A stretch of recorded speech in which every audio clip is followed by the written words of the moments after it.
Bonjour et bienvenue sur une nouvelle vidéo sur ma chaîne YouTube, la chaîne du Fruitien. Le Fruitien, c'est moi, Alexandre. Et sur cette chaîne YouTube, je vous parle de Russie, principalement de ma vie en Russie, de ma vie à Moscou, où je réside et travaille depuis maintenant 15 ans, où je dirige un cabinet de conseil en ressources humaines et recrutement et une entreprise qui accompagne les sociétés qui veulent pénétrer le marché russe et venir se développer sur le marché russe. Et on travaille aussi sur des pays voisins, d'Eurasie bien entendu. Et sur cette chaîne, en fait, je vous présente la Russie dans toutes ses contradictions et toutes ses particularités. Et à ce titre, vous pouvez télécharger mon livre blanc. Je mettrai le lien dans la description de la vidéo. Je viens d'écrire un livre blanc gratuit offert sur la Russie, un livre blanc dans lequel je parle de Russie. Et donc, grâce à cette chaîne, et le livre blanc appuie en fait le travail de la chaîne, grâce à tout ça, j'accompagne les particuliers, les gens qui ont un intérêt pour la Russie, que ce soit des gens qui veulent visiter la Russie, des gens qui veulent s'installer en Russie, des gens qui veulent rejoindre leur conjoint en Russie, des gens qui ont des origines russes et qui veulent revenir en Russie, des gens qui ont choisi en fait de venir vivre et travailler en Russie. Je les accompagne par le biais du module Ruspatriation, le module que j'ai créé et avec lequel j'accompagne depuis maintenant près de 3 ans près de 800 personnes. Un peu plus de 800 personnes. Voilà, donc vous pouvez trouver tous les liens dans la description de la vidéo. Alors aujourd'hui, je suis au parc Kolomenskoye. Donc Kolomenskoye, c'est un parc qui est au sud-sud-est de Moscou, sur la ligne verte de métro. C'est un parc assez ancien, assez historique, assez, on va dire, magique, parce que c'est un parc dans lequel, selon la légende, c'est là que Saint-Georges, le patron de Moscou, en fait, a tué le dragon dans les ravins qui sont un peu plus bas là-bas. On ira peut-être se balader tout à l'heure. Voilà, donc le parc Kolomenskoye, c'est un parc sur lequel il y a une légende, qui est la légende de Saint-Georges. Voilà, et donc je vais me balader un peu dans le parc et je vais vous parler. Et aujourd'hui, en fait, je voudrais vous parler de moi, je vais vous parler de ma vie. On m'a posé pas mal de questions sur mes opinions politiques, sur mon parcours, etc. Donc je vais tout simplement répondre. Ce sera plus simple par une vidéo que de faire une cinquantaine d'emails. Peut-être expliquer ma vie, pourquoi je suis en Russie. Qu'est-ce que je vois en étant en Russie, qu'est-ce qui s'est passé sur ces 15 dernières années en Russie pour moi et comment je vois la situation autour et pourquoi je pense que c'est bien d'être en Russie, pourquoi je suis entrepreneur, enfin on va parler un peu de tout ça. Voilà, donc moi je suis né en France pour des raisons familiales. Mes parents travaillaient en Afrique, j'ai déménagé très tôt en Afrique, j'y ai vécu, j'ai fait ma scolarité au lycée français et j'ai grandi au Congo. Ça m'a apporté quoi de faire 18 ans en Afrique? Ça m'a apporté plein de choses. Je vis qu'au bord de la mer, j'ai compris les Africains, et l'Afrique noire en tout cas, l'Afrique centrale de la côte ouest, et donc ça m'aide énormément maintenant aujourd'hui que l'Afrique redevient un partenaire clé avec la Russie, puisque je comprends en fait ce qui se passe. Je comprends quelles sont les attentes peut-être de ces pays africains avec la Russie, quelles relations ils ont aussi avec les pays du Nord, quelles relations ils ont avec la France et comment c'est différent avec la Russie aujourd'hui, puisque la Russie est vue comme un pays dans un sens européen mais pas comme un ex-colonisateur. Donc vie en Afrique, qui m'a beaucoup servi, qui me servira sans doute dans les années à venir, parce que l'Afrique et la Russie sont sans doute un peu plus liés. Après j'ai déménagé en France, je suis français et les gens de ma génération qui grandissaient en Afrique, il n'y avait pas de fac là-bas, donc ils déménageaient tous faire des études supérieures en fait à l'étranger, et la plupart revenaient dans la métropole en France. Et moi je me suis installé à Bordeaux où j'ai commencé des études de droit que j'ai pas mené à bout parce que je n'étais pas très concentré. J'étais intéressé par d'autres choses à l'époque. Notamment les filles et la vie nocturne, et par conséquent on va dire que le droit j'ai fait un DUG et ça s'est pas prolongé, et puis en 1999 il y a eu la guerre américaine contre la Serbie qui moi m'a beaucoup ouvert à la géopolitique, et par conséquent immédiatement je me suis intéressé à la Serbie, j'ai appris le serbe, j'ai fait du serbe, j'ai fait une licence de serbo-croate, licence universitaire, j'ai travaillé dans l'humanitaire vers la Serbie. Et la Serbie m'a ouvert à la Russie. Voilà, m'a ouvert à la Russie, parce que quand on s'intéresse à la Serbie, ça ouvre à la Russie. Donc, je suis allé plusieurs fois en Serbie, en Republika Srpska. M'a bien plu la Serbie. Les Serbes, c'est des gens bien, la Serbie, c'est un super pays. Et c'est une petite Russie, dans un sens. Et puis la vie a fait que j'ai travaillé en Chine, un petit peu avec la Chine, et moi, je voulais m'enfuir d'Occident. En fait, déjà à l'époque, je voulais me barrer parce que j'avais senti que ça prenait une mauvaise tournure, et j'avais des velléités de travailler en Chine puisque j'avais entamé un projet professionnel avec la Chine. Ça s'est pas fait, Dieu merci. Finalement, j'ai atterri en Russie, un peu par opportunité, mais beaucoup par choix, avec ma future femme russe de France, et par conséquent, on s'est installé en Russie. Moi j'ai refait ma vie à 30 ans en Russie, ma femme avait 22 ans. ça a été le meilleur choix, en fait, tout simplement. Et ça, c'est ce que je dis, je le disais avant l'opération spéciale, je continuerai à le dire après, parce que ça, rien n'a changé dans ce sens. Et que par conséquent, même si, on en reparlera, les conditions d'installation sont beaucoup plus dures pour les étrangers à cause du fait que, principalement, le potentiel volet d'employeurs, le segment d'employeurs potentiels de boîtes étrangères est en réduction sur le marché russe. Ça facilite pas la tâche, mais c'est un point du décor. Mais voilà, je le disais avant et je le dirai après et je continue à le dire aujourd'hui. Donc, pourquoi je me suis mis entrepreneur? Pourquoi je me suis mis à mon compte? Je me suis mis à mon compte pour être libre en fait. J'ai travaillé employé en Russie dans plusieurs projets. J'ai d'abord été employé par des entreprises étrangères dans le domaine des ressources humaines et du recrutement, des cabinets français. Ça bossait mal. Ça bossait porté par le fort vent de croissance de l'époque. Et quand le vent de croissance s'est arrêté en 2008, eh ben, tout ça, ça a ramé. Ça a ramé parce que c'était pas équipé pour faire face à un changement d'écosystème. Et donc, j'ai décidé de me mettre à mon compte, ce que je fais depuis 11 ans. Et donc, j'ai mon cabinet de conseil en ressources humaines et recrutement. On accompagne les groupes étrangers, on bosse avec des groupes russes aussi, kazakhs, des startups, des groupes industriels qui ont des usines. Maintenant, on travaille de plus en plus avec les boîtes chinoises. On recrute pas mal pour des entreprises chinoises à travers la Russie, pas seulement à Moscou, à Saint-Pétersbourg ou dans d'autres zones plus industrielles. Donc, l'activité de recrutement survit en fait, parce que le marché est en shortage. Pourquoi je me suis mis à mon compte? Je me suis mis à mon compte pour être libre. Pourquoi? Parce que j'en avais marre qu'on me dise qu'il fallait faire le matin. Voilà, et ça, je crois que c'est un énorme point de rupture en fait entre les personnes. C'est-à-dire qu'il y a les gens qui veulent rester employés ou qui ne peuvent que rester employés, et puis il y a les gens qui veulent se lancer. Et se lancer à son compte, c'est accepter beaucoup de choses. C'est accepter de ne pas avoir de parachute. C'est accepter de devoir assumer la responsabilité de chaque choix. C'est accepter de tout faire. C'est accepter de se mettre dans une condition mentale dans laquelle vous êtes toujours à y penser en fait, parce que c'est votre business. Vous êtes toujours à vous demander qu'est-ce qui va se passer. Vous êtes toujours à tenter d'appréhender 3 coups devant, 3 coups derrière, à sentir tous les scénarios ABC, haut, moyen et bas. Vous êtes toujours en train de faire du prévisionnel. Vous y pensez la nuit. Vous demandez en permanence qu'est-ce qui va se passer. Et quand dans un marché comme la Russie, qui est un marché en permanente, totale mutation, tous les 4 ans on change d'écosystème, de cours de monnaie, d'attente client, etc. Il faut être prêt à rebondir. Donc l'entrepreneuriat, moi je trouve que c'est bien, parce que c'est un pas vers la liberté. Quand on est indépendant, on fait ce qu'on veut. On prend ses décisions, on les assume et on accepte les conséquences de ces décisions. Donc je pense que l'entrepreneuriat, ça permet de s'attribuer un statut en fait d'homme libre, voilà, d'être indépendant. Et de sortir du statut de salarié qui, malgré tout, reste un statut confortable, mais un statut, en fait, un statut dans lequel on vous donne des ordres. Alors après, évidemment, dans un pays comme la Russie, où il y a des crises terribles, où les choses changent, des fois, être à son compte, tout peut s'arrêter. Tout peut s'arrêter. Là, on l'a vu pour un tas d'entrepreneurs dont les activités de service étaient dirigées vers les boîtes étrangères. Tout s'est arrêté. Voilà. Il y a les gens, le business, c'est des business en V, business qui s'effondrent et des business qui cartonnent. Il faut être prêt à ça, il faut avoir un plan B, un plan C, un plan D, c'est des ressources énormes. Être à son compte, c'est vivre en permanence entre des grands stress, des angoisses et des orgasmes. Donc c'est toujours les montagnes russes en fait. Il n'y a jamais une espèce de situation placide, flat dans laquelle les choses ne bougent pas, en tout cas pas en Russie. Par conséquent, si vous êtes prêt à passer d'un extrême à l'autre rapidement, quelques heures même, quelques jours, quelques semaines, lancez-vous en Russie. Mais avant de se lancer en Russie, on est d'accord, il faut faire une expérience de la Russie, il faut venir en Russie, il faut se balader en Russie, etc. Donc le Prussien, Alexandre, c'est quelqu'un qui s'est mis à son compte, qui est indépendant, qui a plusieurs petites activités. C'est quelqu'un qui ne rend pas de compte, déjà.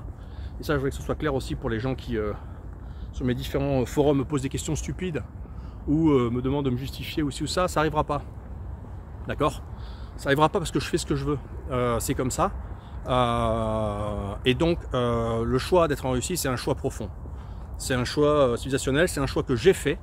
C'est un choix que j'ai fait parce que, à mon avis, c'est le bon choix.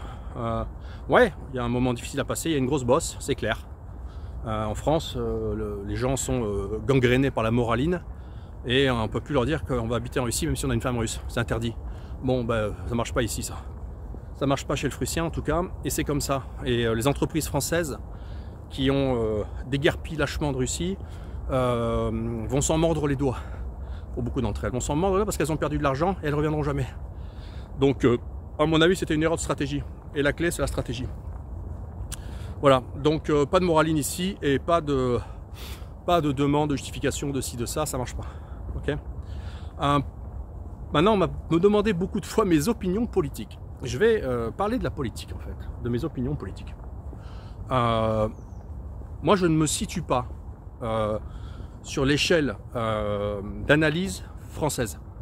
Vous savez, en France, il y a une espèce d'analyse d'échelle qui va de gauche à droite.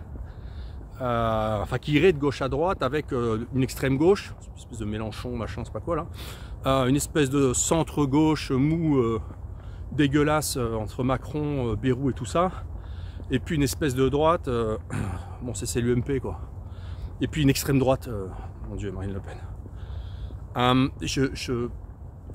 Vu de Russie, quand on est libéré de tout ça, en fait, libéré de ce cirque, cette échelle n'existe pas en fait. Elle n'existe pas. Mélenchon est un globaliste de gauche, c'est un diversitaire. Macron est un agent de puissances étrangères, plausiblement qui travaille contre l'intérêt national. Ce qui l'intéresse, c'est l'Europe, c'est l'OTAN, c'est toutes ces choses-là. Donc il n'y a pas dans la gouvernance Macron d'intérêt pour la nation française. Ça n'existe pas. Pas d'intérêt pour le peuple français. Donc c'est une gouvernance plutôt de gauche. Pourquoi de gauche? Ben, parce que déjà c'est un gouvernement, on a un pouvoir politique, un système économique en France qui est un système qui taxe, qui est un système qui marche sur l'impôt. C'est pas arrivé avec Macron, c'est ancien.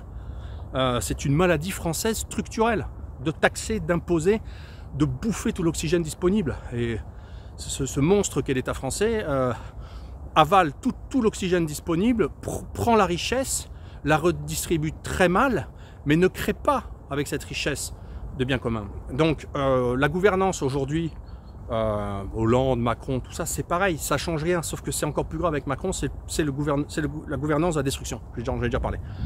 Je remettrai le lien. Donc, après, la droite.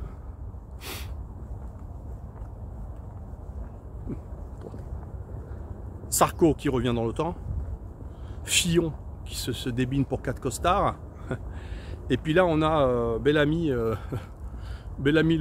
timide, qui fait quelques apparitions. Tout ça c'est fini, ça n'existe pas. Tout ça c'est Bruxelles compatible, tout ça c'est OTAN, tout ça c'est mariage pour tous. Tout ça c'est pareil que Macron. Il n'y a pas de différence.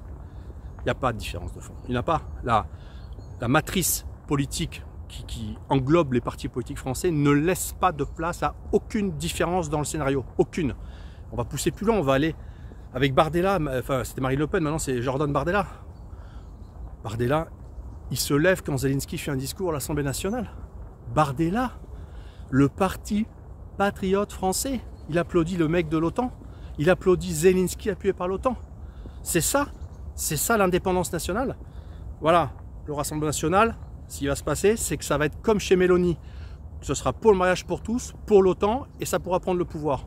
Ça va être digéré par la matrice, et ça va structurellement pouvoir prendre le pouvoir sans présenter aucun risque, et en restant bien dans les clous du pouvoir. Voilà. Et ne me parlez pas de Philippot et d'Asselineau, parce que je tiens des propos politiquement corrects. Bref, donc, la scène politique française, elle est détruite, elle est morte, elle n'existe pas. Et moi, je ne me qualifie pas par rapport à ça. Vous m'avez écrit là en me disant, oui, mais tu votes qui, machin. Moi, je vote pas en France. Vous voulez que je vote pour un mec de gauche? Ou une femme de gauche? Je vote pas. D'accord? Je vote pas. Donc, aujourd'hui, moi, comment je me qualifie politiquement en tant que Prussien? La première chose, c'est que je suis un conservateur dynamique. Je remettrai le lien vers le conservatisme dynamique dans la description de la vidéo. Je suis un conservateur dynamique. C'est quoi un conservateur dynamique? bah, c'est quelqu'un qui défend les valeurs traditionnelles normales de la société. C'est-à-dire en gros, la famille, l'ordre, le respect, la discipline, le travail, et quelqu'un qui est hyper fan des nouvelles technologies, parce que moi je suis pour la technologie. Moi je crois à l'amélioration des choses par la technologie, je crois à l'amélioration de la société par la technologie. Voilà. Je sais qu'en France, une espèce de terreur de la technologie, on en a déjà parlé, mais moi je suis pas dans ça. Ça ne me terrorise pas la technologie, donc moi je suis quelqu'un qui suis pour la famille, pour les valeurs traditionnelles et qui suis pour la technologie, je suis pour la conquête spatiale, je suis pour le travail sur la génétique, je suis pour l'intelligence artificielle, je suis pour la machine en fait, tout simplement parce que je pense que la machine va nous permettre de faire face aux problèmes démographiques qui nous attendent, parce que tout ça c'est secondaire par rapport à ce qui est en train de se passer sur la longue durée historique. Donc voilà, alors je sais pas en France, on va me dire mais t'es un droitard. Je sais pas, en tout cas c'est sûr que je suis pas un mec de gauche, évidemment. Donc sur le plan sociétal, je suis de droite, peut-être, je suis conservateur. Et sur le plan économique, je suis un étatiste, c'est-à-dire que moi je crois au rôle fondamental de l'État. Je crois évidemment à la liberté individuelle pour les entrepreneurs et pour la création de richesses. C'est pour ça que le système russe me paraît extrêmement bon et juste sur ce point-là, c'est que il y a très peu d'impôts, on peut entreprendre facilement, relativement facilement. En tout cas dans un segment bas et intermédiaire de la société, c'est facile de lancer une activité, c'est facile de payer peu d'impôts, c'est légal. Et donc je pense que c'est un système qui est fondamentalement bon sur ce plan-là. Les impôts sont faibles en Russie, il faut se lancer en Russie. Après, le rôle de l'État est fondamental et très important en Russie. L'État contrôle les secteurs stratégiques. Moi je suis pour les banques publiques qui sont contrôlables par l'État et qui peuvent être empêchés de banqueroute par l'État. Je suis pour un rôle fondamental de l'État dans les grands secteurs stratégiques qui permettent le développement du pays. Voilà, je serais très heureux que des privés se lancent dans la conquête spatiale, mais j'ai plus confiance dans Roscosmos. On va me dire ouais mais ils ont planté Luna 25. Ouais, il y aura Luna 26, 27. Ça va se faire. Donc voilà. Donc le Frussien, il est plutôt vous pouvez le voir, pondéré, bienveillant et démocrate, mais avec des limites quand même. C'est-à-dire que moi je ne considère pas que le système politique en Europe de l'Ouest soit des systèmes démocratiques. Je pense que ça n'est plus démocratique. Je ne dis pas que la Russie est une démocratie idéale, comme l'est peut-être un peu la Suisse ou autre, certes, mais globalement, le système politique russe, il a d'énormes avantages, c'est que il empêche des alternances qui sont foncièrement inutiles, comme on peut le voir en France. Ça, voter pour l'un ou pour l'autre, ça ne change rien. C'est Bruxelles et c'est mariage pour tous et c'est OTAN, c'est-à-dire qu'il n'y a rien qui change. Hein. Vous avez le choix entre une BMW noire et une BMW bleue, c'est ça le choix. Entre du Coca Light et du Coca pas Light, c'est ça, et du Pepsi, voilà, c'est ça en gros le choix. Voilà, c'est de plus en plus... la France n'est pas une démocratie parce que les élites françaises politiques ne peuvent pas exécuter ce qu'elles pourraient être amenées à promettre à leurs électeurs, puisqu'elles n'ont pas les manettes, elles n'ont plus le contrôle des secteurs clés économiques, le contrôle de la monnaie. Donc de toute façon, c'est des managers. Je reviens tout à l'heure sur l'entrepreneuriat. Un président indépendant, c'est Poutine. Voilà, ça c'est un indépendant. Un président, un président qui en fait est un employé, c'est Macron. Pas le pouvoir. C'est l'Allemagne qui dirige économiquement, c'est Bruxelles qui a la monnaie, ne contrôle plus. Donc voilà, la différence entre l'employé et l'entrepreneur et l'indépendant, il est là. Différence entre Macron et Poutine. Voilà, président chinois indépendant aussi. Voilà. Donc la grande différence aujourd'hui pour vous, c'est dans quel bloc type politique vous voulez habiter.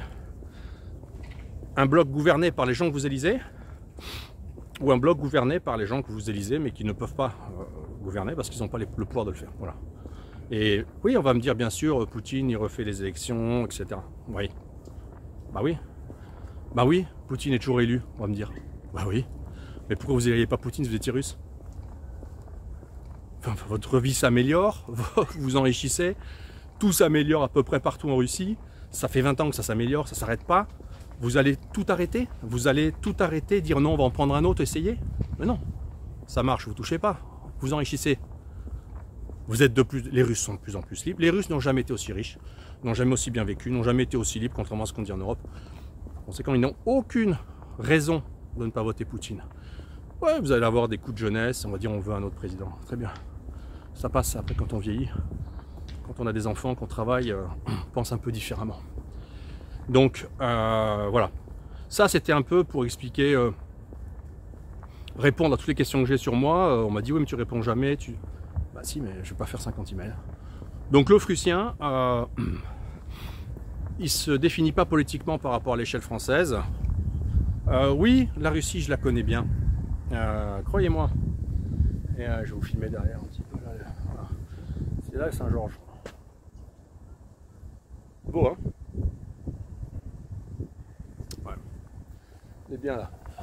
La Russie, moi je la connais bien, je lui fais assez confiance. Elle hésite au pouvoir. Donc après, évidemment que c'est pas le même système politique qu'en Europe, Dieu merci. Mais c'est pour ça que vous venez en Russie aussi. C'est les gens qui ont un projet vraiment fort, perso, politique, idéologique sur la Russie, c'est vous venez chercher un pouvoir qui tient le pays et qui l'améliore. C'est ça qui se passe ici. Donc voilà. Et après peut-être, pour faire un troisième pan de questions, on m'a demandé qu'est-ce qui se passe en Russie, qu'est-ce que je vois. Je reviendrai là-dessus sur une vidéo plus tard, parce que c'est un sujet fondamentalement important. Qu'est-ce que moi j'ai vu en 15 ans de Russie? Qu'est-ce qui a changé dans ma vie de tous les jours? Et surtout, peut-être, qu'est-ce qui a beaucoup changé depuis 18 mois? Je ferai une vidéo avant la fin de l'année là-dessus. Sachant qu'on va aux élections présidentielles, vous savez, en mars 2024 en Russie, il y aura les élections présidentielles. Donc, je ferai des vidéos sur la campagne, comment ça se déroule, en parler. Mais voilà, c'était un peu le but aujourd'hui de faire une vidéo. Pour parler de moi, c'est pas très, ça fait un peu grosse tête, mais c'est pas le but du tout. Le but, c'est de mettre au clair les choses. Oui, Ruspatriation, c'est pas gratuit. Vous inquiétez pas, j'amène bientôt des nouvelles solutions qui vont vous être beaucoup plus accessibles. Pour les gens qui me disent c'est un peu cher, je comprends. Je suis désolé, j'ai énormément de travail, j'ai énormément de demandes, je ne peux pas répondre à tous les mails ces temps-ci. C'est faramineux le nombre de mails que je reçois, le nombre de messages. Donc je peux pas, voilà, je peux pas faire ça 24/7 full time gratuit pour tout le monde. Je suis pas sponsorisé, moi, je suis pas fonctionnaire. Contrairement à ce qui se dit, le Kremlin ne me paye pas, bien malheureusement. Et donc je suis entrepreneur privé, je travaille. Voilà, donc le but là, c'est un peu de mettre les choses au clair avec cette vidéo. Ruspatriation, ça va continuer, ça va s'accélérer. Il y aura de très grosses nouvelles sur la fin d'année 2023. Il va y avoir c'est des tremblements de terre, on va appeler ça. C'est des choses nouvelles qui n'ont sans doute jamais été faites concernant la Russie et concernant le fait d'être accompagné pour aller en Russie. Je travaille avec des personnes qui sont des acteurs privés. Nous sommes en train de bâtir une vraie structure d'accueil, d'accompagnement qui va vous faciliter un tas de choses à distance, qui va vous permettre de rentrer dans des quotas idéologiques, qui va faciliter un tas de choses, etc. Mais gardez en tête, ce n'est pas un pays social ici. Il faut travailler, donc il faut d'ores et déjà faire du russe, d'ores et déjà réfléchir en fait à un mode opératoire pour vous, économique. Quel sera-t-il? Quelles activités développer en Russie? Et tout ça, ça ne se ressent pas dehors. Il faut que vous veniez visiter la Russie. Par conséquent, on va sans doute là aussi mettre en place des solutions de tourisme business plus développées qui vont apparaître. Ça, c'est un des projets aussi qui devrait voir le jour. Voilà. Écoutez, c'est un peu tout ce que je voulais dire. Petite vidéo sur moi, un peu atypique, je comprends. C'est pas vraiment une vidéo sur la Russie, mais c'est un peu une vidéo sur la Russie. Vous avez vu le parc Kolomenskoye, voilà, c'est un parc mardi matin. Bah, vous voyez comment il est calme. Il n'y a personne. Donc, bah, c'est un peu tout pour aujourd'hui. Un peu tout pour aujourd'hui. Téléchargez mon livre blanc. Dans la description de la vidéo, il vous parle de Russie et il vous parle de Russie de façon sans doute assez peu classique, assez inattendue. Je pense que ça va vous intéresser. Écrivez-moi vos commentaires, vous avez l'adresse contact@ruspatriation.com. Vous pouvez m'écrire, je réponds, je lis les mails, je réponds pas tout de suite, mais je répondrai. Je réponds à tous les mails en général, même avec du retard. Partagez cette vidéo, faites-la suivre, abonnez-vous à cette chaîne YouTube et je vous dis à très bientôt pour de nouvelles vidéos sur la chaîne du Frussien.